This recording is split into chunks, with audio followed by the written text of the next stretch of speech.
E aí, pessoal, hoje eu vim trazer mais um teorema para nos auxiliar na escolha do nosso banco de dados. Vou falar do teorema Pi. Quem não viu o último vídeo, eu falei sobre o teorema CAP. Se você tem interesse também nesse assunto, eu vou deixar o link aqui na descrição. O teorema CAP também é um teorema que nos auxilia nessa escolha, mas com algumas características diferentes. A gente pode somar esses dois teoremas para nos auxiliar na escolha do nosso banco de dados. O teorema Pi, assim como o CAP, ele nos traz três características de banco de dados e nos afirma que só conseguimos ter duas delas simultaneamente. Tá? Então, a gente tem que escolher uma combinação dessas duas características e a combinação dessas duas aqui a gente consegue ter uma escolha de qual banco de dados vai nos atender melhor. Tá? As três características que a gente vai avaliar aqui no teorema Pi é a flexibilidade de padrões, a escala infinita e a eficiência. E para ajudar a gente a entender o que cada uma dessas características significa, onde elas se enquadram, eu coloquei algumas perguntas aqui na lateral desse desenho que podemos fazer para entender se o nosso sistema, o que a gente está se propondo a fazer, vai encaixar em quais dessas características, tá? Então, por exemplo, a flexibilidade de padrões. A pergunta que a gente pode fazer aqui, se queremos ter a opção de fazer perguntas novas e imprevistas sobre os nossos dados. Um exemplo disso, que eu vi até no site onde eu estava estudando sobre esse teorema, é o seguinte: imagine que a gente está modelando um sistema de biblioteca de filmes e modelamos os nossos dados ali para serem consultados pelo título do filme. Caso futuramente eu queira ter a opção também de consultar pelo a data de lançamento ou pelos autores e etc, sabe? Então, o nosso sistema aqui se enquadra na flexibilidade de padrões.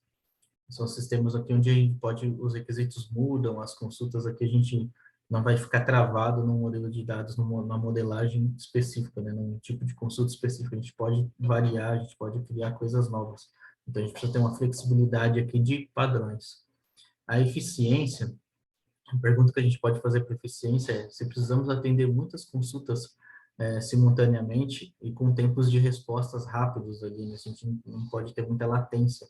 Normalmente, aqui se enquadra muito bem em eficiência são sistemas online, que onde a gente tem diversos usuários aqui consultando informações ao mesmo tempo e não pode, não, a consulta tem que ser ali instantânea, né? Tem que ser na casa dos milissegundos para a gente atender o nosso requisito de negócio, o nosso requisito aqui do nosso sistema.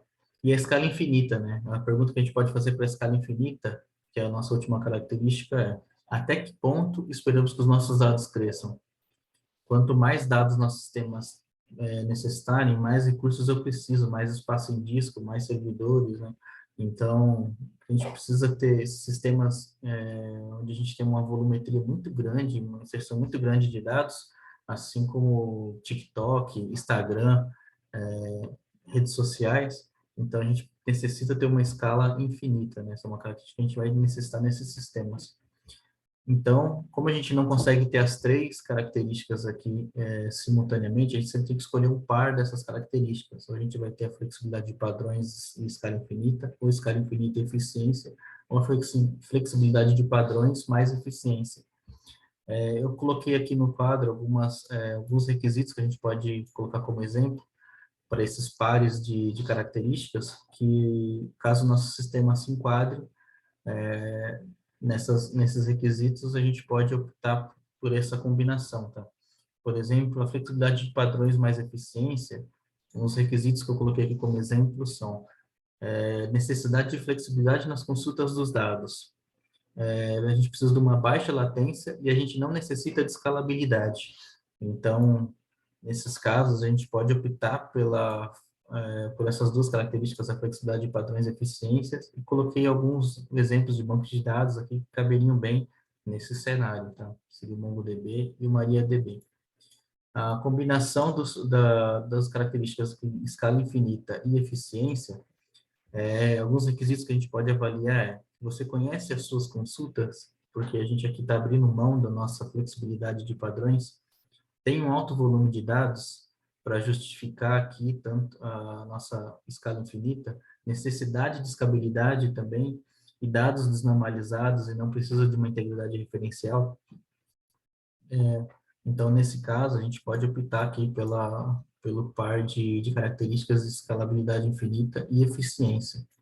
E a última, que é a flexibilidade de padrões mais a escala infinita, umas características que a gente pode avaliar é, se não precisamos de tempo de respostas em menos de milissegundos ou milhares de consultas simultâneas, um exemplo de uso que cabe bem nessa combinação de características é um data warehouse, né?